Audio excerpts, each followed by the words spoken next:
The story shortly, but first, as the air pollution in the Indian national capital grows, the government authorities have now swung into action to curb the crisis. The Delhi government has decided to impose the odd-even road ration scheme in New Delhi from Monday until next Friday. This after getting feedback from the National Green Tribunal. The Chief Minister Arvind Kejriwal says that increasing pollution is not because of Delhi, but really because of the neighboring states.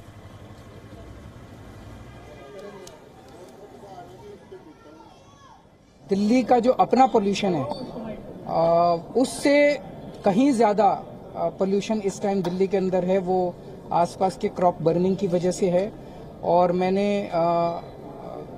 Punjab और हरियाणा दोनों के माननीय मुख्यमंत्रियों से मिलने का समय मांगा था। अभी तक उनके यहाँ से उन्होंने समय दिया नहीं है।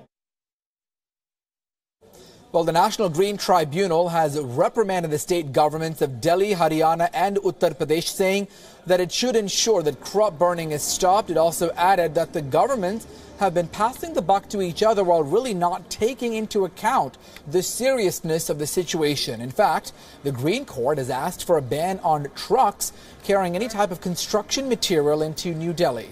The next hearing on the case is Tuesday, by which all concerned authorities and the Pollution Control Board need to file a status report. Well, apart from this, the Delhi High Court has also intervened in the case and asked the state and the central government to submit a report regarding the matter. The National Human Rights Commission has issued notices to the centre and the governments of Punjab and Haryana over their action plan to tackle the situation. Well, taking stock of the situation, the Junior and the Union Ministers for Environment in India have now said that they've asked the Delhi government to take certain steps in order to curb pollution, and have also instructed states like Punjab and Haryana to stop the crop burning.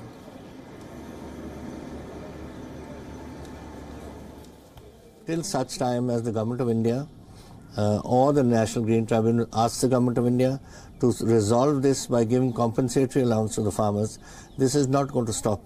And I personally cannot take action. How many? Today Punjab must be, thousands of farmers must be burning there. What am I going to book all thousands of farmers? I can't do this. We have asked the Delhi government to ensure that if they can sprinkle water on the roads, use mechanized way for dust removal from the roads, and then to improve public transport, ensure that more of trains are deployed for metro services. And then we have simultaneously instructed the neighboring states also to ensure that this crop burning, etc., all this should stop immediately.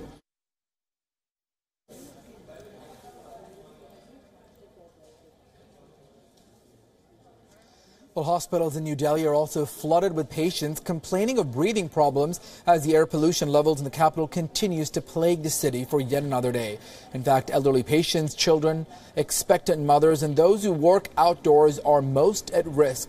Officials are encouraging people to stay indoors and use an air purifier, and they're asking people to stay off the roads. Well, a combination of factors is to blame: crop burning from the nearby states of Punjab and Haryana, an increase in humidity levels, and a lack of wind. Things should get better in the next few days, but right now, no relief in sight. Take a look at the conditions outside. Well, Delhi's transportation minister says the odd-even scheme is set to go into effect from Monday to Friday in the NCR. The ministers also say they are adding extra buses to make sure this will help take people from point A to point B, and also more frequent metro services. Well, Delhi's Lieutenant Governor also wants to strictly ban the open burning given the recent blanket of smog in the NCR. There's also going to be water sprinkling for areas that record more than 600 plus PM10 levels.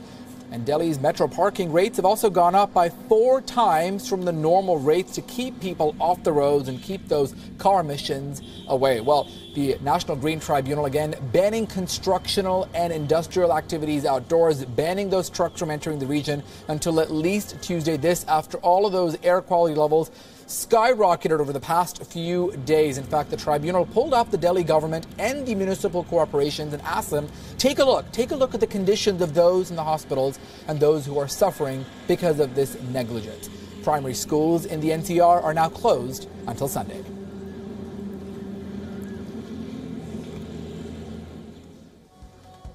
Well, Delhi also wins the global air pollution race with an air quality index of 999. This is in the hazardous category. Lahore, Pakistan follows close behind. Well, the standards show that anything above 300 is dangerous. While in New Delhi, that level is triple that threshold.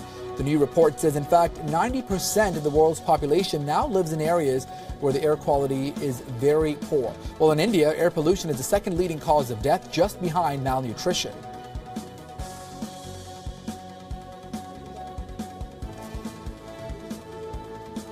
Take a look at this. This is the leading cause of death in India: malnutrition, air pollution, improper food habits, high blood pressure, and high blood sugar. Again, air pollution coming in at the second spot. And take a look at some of the premature deaths because of air population. India and China top that list. China with more than India, just by a little. China, India, Pakistan, Bangladesh, and then the rest of the world. Many South Asian countries on that list for premature deaths related to air pollution.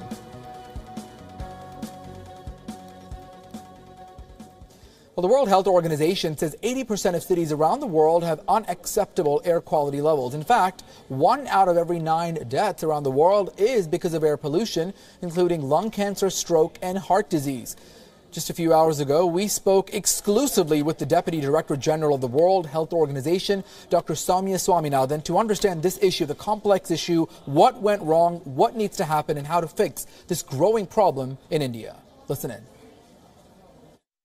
Air pollution is something that most of us don't think about or talk about until the situation becomes so bad that it is hard to breathe, just like what is happening in India's capital of New Delhi.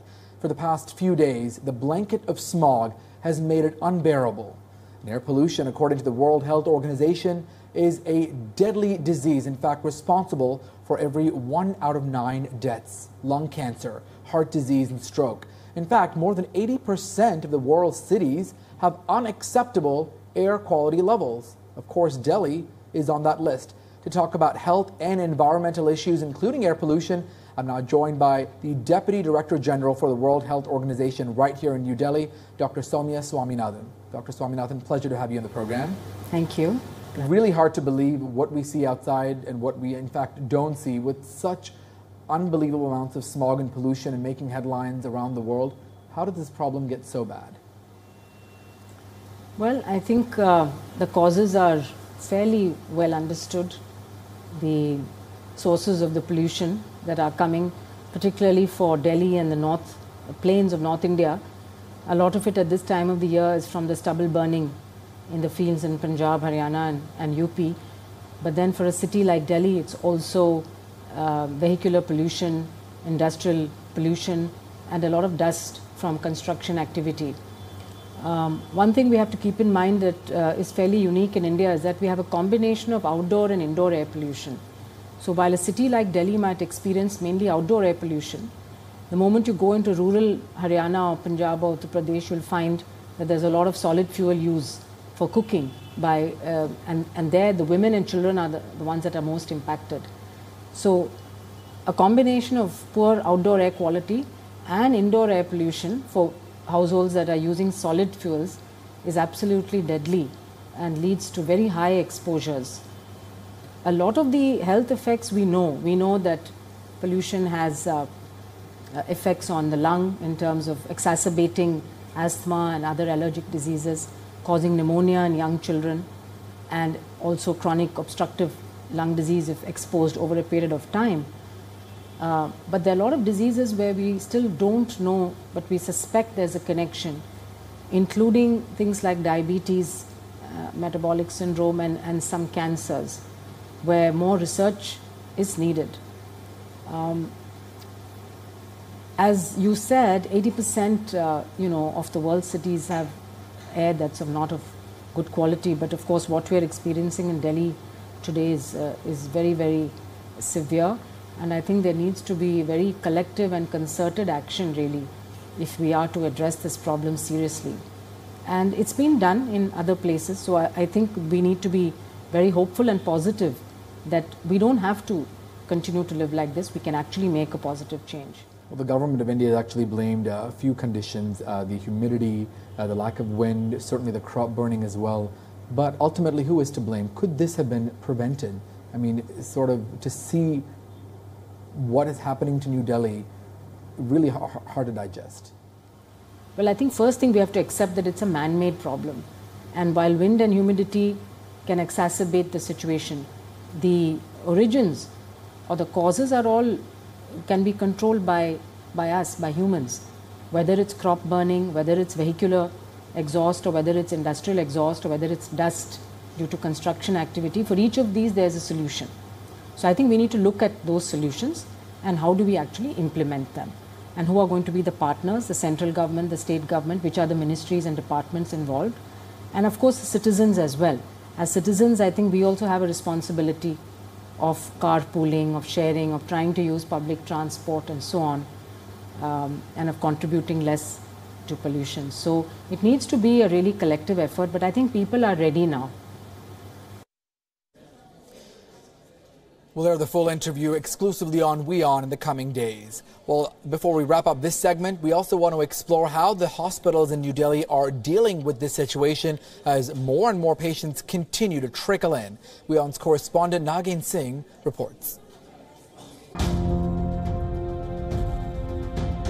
The heavy blanket of smog covering Delhi has turned into a public health emergency. Such is the gravity of the situation that even stepping out of the house for a matter of minutes could be harmful to your health. 63-year-old Ganga Sahai is battling for his life. A regular morning walk ended with him in the hospital, struggling to breathe. Mr. Sahai has been suffering from asthma for the last 5 years. His condition worsened due to Delhi's toxic air.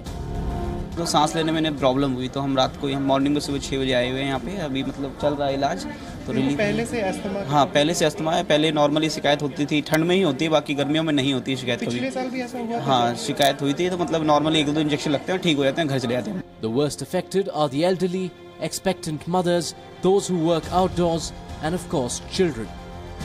2-3 दिन हो गए बच्चे के सांस बढ़ रहा है और ऊपर से बुखार है और खांसी है तभी अभी मैं हॉस्पिटल आया था कल रात को तो अभी एडमिट कर रहा हूँ Even the masks that are available at pharmacies are not adequate enough to stop Delhi residents from breathing such toxic air. For general public, they can use mask, especially N95 mask, which can withhold the nano 2.5 nm particles. If they cannot purchase it, they can use simple cloth which can be wet. At least they can prevent. Hospitals in Delhi are flooded with patients complaining of respiratory problems as well as irritation and itching of the eyes. Pollution levels as well as the number of patients who are suffering with breathing issues have increased within the last 2 days in Delhi. The worst affected are the children and the elderly. Government hospitals are not able to manage the increasing number of patients who are coming to the hospital. With video journalist B.D. Dhayani, Nagin Singh, WION.